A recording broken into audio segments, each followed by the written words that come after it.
Good morning, Year 6. It is Thursday, the 11th of February, and today we are looking at our final poem of the week. Now, this poem is called Leisure, and it was written by William Henry Davies. So here we go. I'm going to read this to you now. What is life if, full of care, we have no time to stand and stare? No time to stand beneath the boughs and stare as long as sheep or cows? No time to see, when woods we pass, where squirrels hide their nuts in grass? No time to see, in broad daylight, streams full of stars, like skies at night? No time to turn at beauty's glance, and watch her feet, how they can dance? No time to wait till her mouth can enrich that smile her eyes began?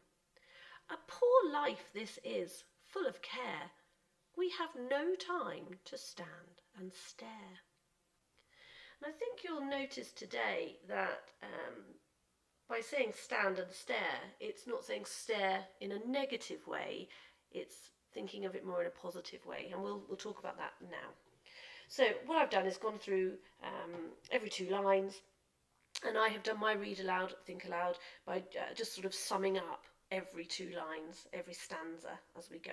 So the first part here, what is life if full of care we have no time to stand and stare? I've taken the main message of that is we don't have time to stop. So as you do your read aloud, think aloud, do you agree with that? Would you like to elaborate on that? And particularly where it says we have no time to stand and stare, we have no time to stop. It then says no time to stand beneath the boughs. Now that was a spelling word we had last week, wasn't it? Meaning trees. So no time to stand under the trees, or perhaps it's meaning the forests. Just take our time. And to stare as long as sheep or cows. So obviously taking our time, standing for a long time. Okay, no time to see, when woods we pass, where squirrels hide their nuts in grass. Well, I don't think this is focusing just on squirrels here. I think the main message is that we don't see what we pass by. We just pass by. We don't take the time to notice what is around us. And it's used the example of squirrels, but there could have been many things that go there. That sometimes we just don't notice what we go by. Okay, here. No time to see, in broad daylight, the streams full of stars, like the skies at night. Well, I took the message there to be we don't appreciate what we see in nature. We don't appreciate those things that are just there. Maybe we take it for granted that they are just there, like the skies at night, like the streams, which, with that lovely description, full of stars, like the skies at night. Now, in a moment, you're going to be asked about that capital B for beauty. I wonder why there is a capital B. No time to turn at beauty's glance and watch her feet, how they can dance.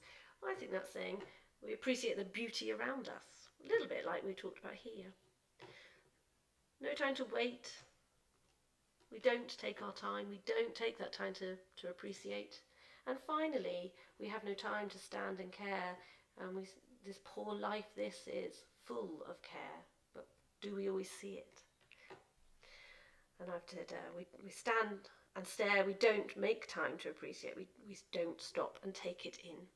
So you may well have picked up a similar message to me. But if you now take the time to do your read aloud, think aloud, you may have, or I certainly may have missed some important messages. So please do add, and it'll be interesting to see what you come up with. Now today I'm not going to go through all of your questions, but you've seen you've got a variety of questions to answer today on the task. I do, however, want to focus on the last activity. It's your extension task today. Because I'd really like you to evaluate the 4 poems that we've looked at. We've looked at Dragonfly and the Sun. We've looked at Spinner. We've looked at Troglodytic Owner-Occupier. And we've looked at Leisure. And now you might want to go back and read all 4 of those poems, or they might be still in your memory. And all I'd like you to do is number them in this box here. So number 1, what was your personal favourite poem of the week? And which one didn't you like as much? And just number them 1, 2, 3, 4. And then I'd like you to focus on number 1. What was special? What did you enjoy or appreciate about your most preferred poem. So whatever it is, can you in this box just explain why you liked it, what you found enjoyable about the poem? And we really look forward to seeing your thoughts on that, evaluating the 4 poems of the week. So well done Year 6, and good luck with your final task today.